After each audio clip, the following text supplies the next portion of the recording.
हमारे बीच हैं, वो संचालन कर रहे हैं। अक्सर ये होता है भंडारे में कि जो सबको परोसता है वो भूखा ही सो जाता है। तो मैं उनको अनुरोध करता हूँ कि वो आएँ और अपनी कविताओं के माध्यम से इसको आगे ले चलें। एक बार उनके लिए तालियां बजाएं।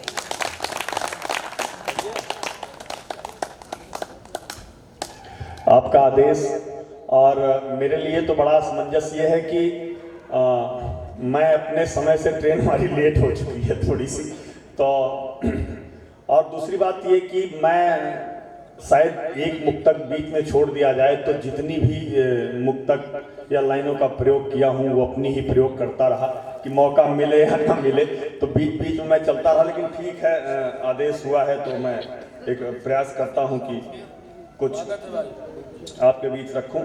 आइए मैं सीधे सीधे उन पंक्तियों को, मंच की गरिमा को ध्यान में रखते हुए, आदरणीय बाबूजी को आदर्श मानते हुए, जो सीखा है बड़े बुजुर्गों से सीखा है, देखा है, उसी बात को, उसी मंत्र को लिखने की कोशिश किया है और वही मैं सीधे सीधे तहत में रखने की कोशिश करता हूं। साहब, एक नौजवान जो अपने आदर्श को, अपने बुजुर्गों की ख्यात को लेकर कदम बढ़ाता है, निकलता है, वो वाकई काबिले तारीफ होता है। और ये पूरा परिवार पूरे प्रतापगढ़ में जिस प्रकार से सम्मानजनक निगाहों से देखा जाता है, जिन आदर्शों के लिए जाना जाता है, मैं पूरे परिवार का वंदन अभिनंदन करते हुए सीधे सीधे कुछ लाइनें रखता हूं कि चले चलिए कि चलना दूर तक होगा किनारे हैं। चले चलिए, चले चलिए, चले चलिए कि चलना दूर तक होगा किनारे हैं। जो थक कर बैठ जाते हैं वो मंजिल पा नहीं सकते, और तेरी मंजिल तेरे रास्ते ये दोनों पास रहते हैं। तेरी मंजिल तेरे रास्ते ये दोनों पास रहते हैं। तेरी हिम्मत तेरा जज्बा ये तेरे साथ रहते हैं। बढ़ाओ तुम कदम दुनिया ये तेरे ही सहारे है। चले चलिए कि चलना दूर तक होगा किनारे है।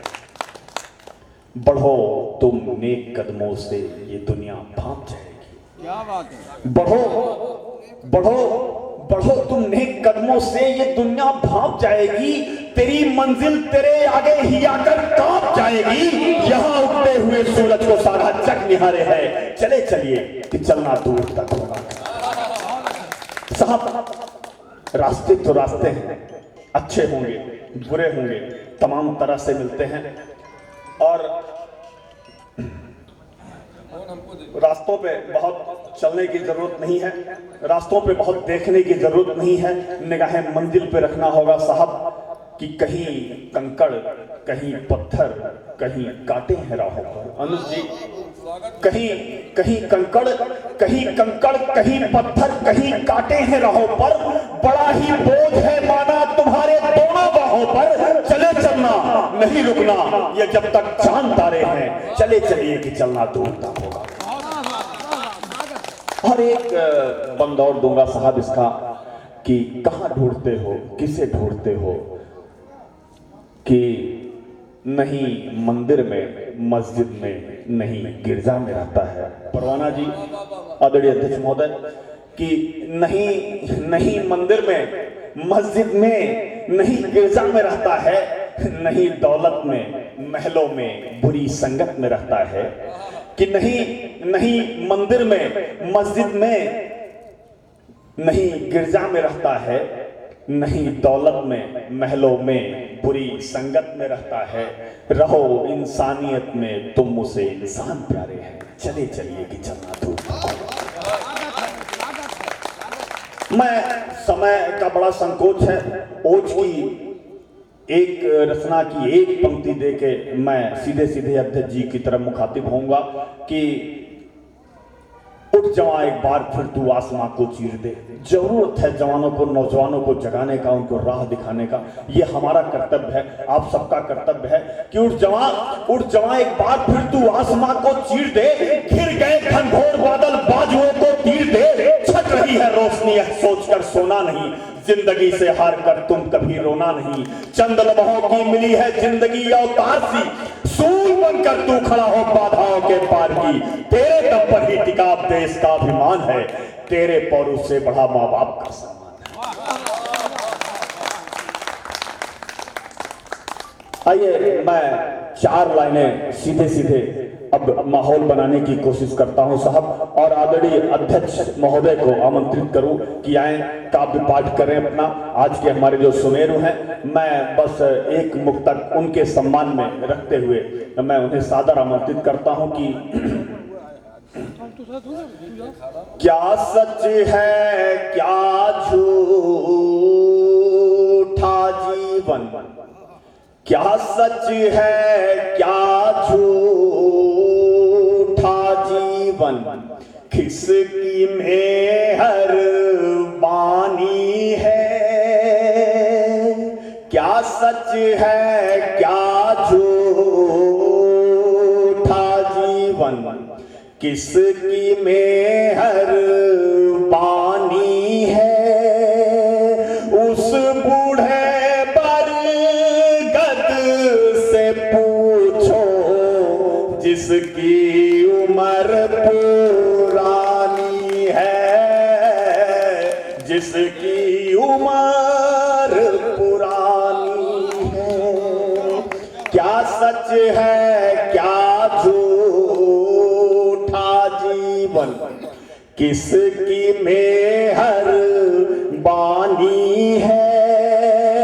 उस बूढ़े बरगद से पूछो जिसकी उम्र पुरानी है, जिसकी उम्र पुरानी है। तो कौन है बहुत बहुत धन्यवाद आदरणीय। तो कौन है सच्चा कौन है झूठा, कौन है सच्चा कौन है झूठा, किसकी गाथा गाओगे। जहर का प्याला उसके खातिर जो मीरा दीवानी है, जो मीरा दीवानी है। और एक मुक्ता किसी बिरादरी का और रख के विराम लेता हूं साहब की।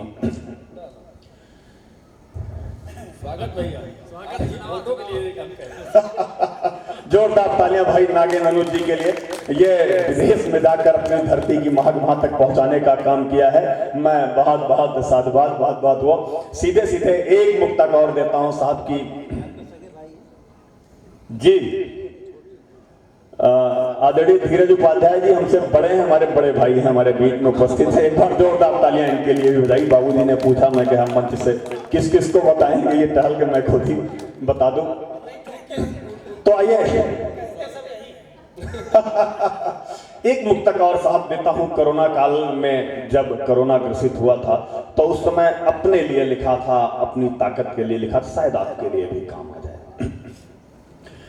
कि डरने से कब मौत रुकी है, कि डरने से कब मौत रुकी है, कहाँ रुकी झुक जाने से। कि डरने से कब मौत रुकी है, कहाँ रुकी झुक जाने से। आना है जब आ जाएगी एक दिन नए बहाने से, एक दिन नए बहाने से। आए हो सो जाना होगा, आए हो सो जाना होगा, तेरा जहां ठिकाना है। और कर्म प्रधान कर्तव्य धरा पर मिटता नहीं मिटाने से, मिटता नहीं मिटाने। बहुत बहुत धन्यवाद साहब, बहुत बहुत साधुवाद।